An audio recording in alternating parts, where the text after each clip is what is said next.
আজকে আমরা বাংলাদেশ ক্রিকেট বোর্ডে পরিচালকরা আছেন, বুলু ভাই আছেন, ফারুক ভাই আছেন, সবার সাথে বসেছি। আমরা আজকে সিচুয়েশনটা নিয়ে আলাপ করেছি।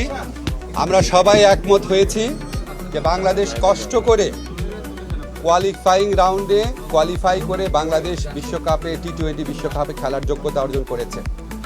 আমরা ক্রীড়া পাগল নেশন, আমরা ক্রিকেট ভক্ত নেশন, আমরা অবশ্যই খেলতে চাই। কিন্তু এটা আমাদের জাতির অবমাননার বিনিময়ে আমাদের ক্রিকেটার এবং আমাদের দর্শক, আমাদের সাংবাদিক, তাদের নিরাপত্তার বিনিময়ে, দেশের মর্যাদার বিনিময়ে আমরা বিশ্বকাপ ক্রিকেট খেলতে চাই না। আজকে আমরা আইসিসি থেকে যে চিঠিটা পেয়েছি, সেই চিঠিতে পড়ে আমাদের কাছে মনে হয়েছে ভারতে যে প্রচণ্ড একটা নিরাপত্তা ইস্যু তৈরি হয়েছে বাংলাদেশের ক্রিকেটারদের জন্য, সেটা তারা রিয়ালাইজ করতে সক্ষম হয় নাই। এবং আমার কাছে মনে হয়েছে এটা নিরাপত্তা ইস্যু শুধু না, এটা জাতীয় অবমাননা ইস্যু। যাই হোক, আমরা নিরাপত্তা ইস্যুটাকেই মুখ্য করে দেখছি, যেখানে ভারতের ক্রিকেট কন্ট্রোল বোর্ড নিজেরাই বলছে কলকাতা টিমকে যে এই প্লেয়ারকে নিরাপত্তা দেওয়া যাচ্ছে না, ওনাকে তোমার টিম থেকে বাদ দাও।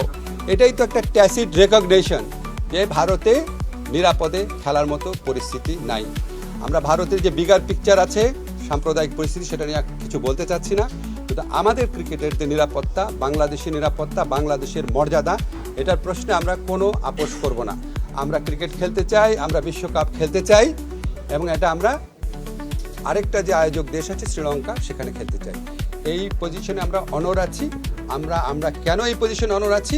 আমরা আশা করি আমরা আইসিসিকে বুঝাতে সক্ষম হব, এবং আইসিসি আমাদের যুক্তিগুলো সহৃদয়তার সাথে নিরপেক্ষভাবে বিবেচনা করে আমরা কষ্ট করে যে অর্জনটা করেছি, সেই টি-20 বিশ্বকাপে আমাদের খেলার সুযোগ